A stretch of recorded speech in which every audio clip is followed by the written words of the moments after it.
कर्ण का जन्म कुंती और सूर्यदेव के संयोग से हुआ था।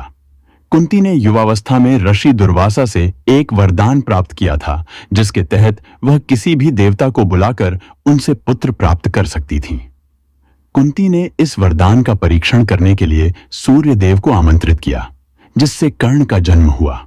लेकिन अविवाहित मां होने के कारण कुंती ने कर्ण को एक टोकरी में रखकर नदी में बहा दिया। वहां से कर्ण को एक सारथी अधिरथ और उनकी पत्नी राधा ने पाला। इस तरह कर्ण को सूत पुत्र कहा जाने लगा। कर्ण ने परशुराम से शिक्षा प्राप्त करने की इच्छा की, लेकिन परशुराम केवल ब्राह्मणों को ही शिक्षा देते थे। कर्ण ने खुद को ब्राह्मण बताया, लेकिन जब परशुराम को सच्चाई का पता चला तो उन्होंने कर्ण को श्राप दिया कि वह अपनी सर्वश्रेष्ठ विद्या को भूल जाएंगे। कर्ण को हमेशा सूत पुत्र कहकर अपमानित किया जाता था। द्रौपदी के स्वयंवर में उन्हें प्रतियोगिता में भाग लेने से रोक दिया गया, क्योंकि वह क्षत्रिय नहीं थे। कर्ण को दानवीर कर्ण कहा जाता है, क्योंकि वह कभी भी किसी को खाली हाथ नहीं लौटाते थे। उनकी दानवीरता के कुछ प्रसिद्ध प्रसंग हैं।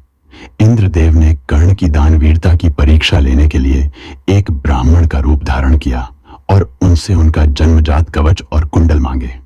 कर्ण ने बिना किसी हिचकिचाहट के उन्हें दान कर दिया, भले ही इससे उनकी सुरक्षा खतरे में पड़ गई। एक बार एक ब्राह्मण ने कर्ण से सोने की मांग की। कर्ण ने अपने महल की छत से सोने के सिक्के बरसाने का आदेश दिया, ताकि ब्राह्मण की इच्छा पूरी हो सके।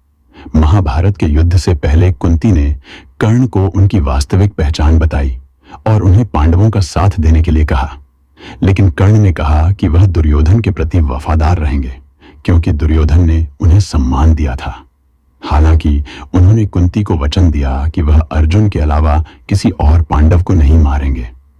महाभारत के युद्ध में कर्ण ने अर्जुन के साथ भीषण युद्ध किया, लेकिन कर्ण के रथ का पहिया धरती में फंस गया और जब वह उसे निकालने के लिए उतरे तो अर्जुन ने उन पर हमला कर दिया।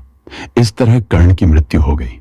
उनकी मृत्यु के बाद भगवान कृष्ण ने उनकी प्रशंसा करते हुए कहा कि कर्ण जैसा महान योद्धा और दानवीर कोई नहीं था। कर्ण की दानवीरता हमें सिखाती है कि दान करने से मन की उदारता बढ़ती है।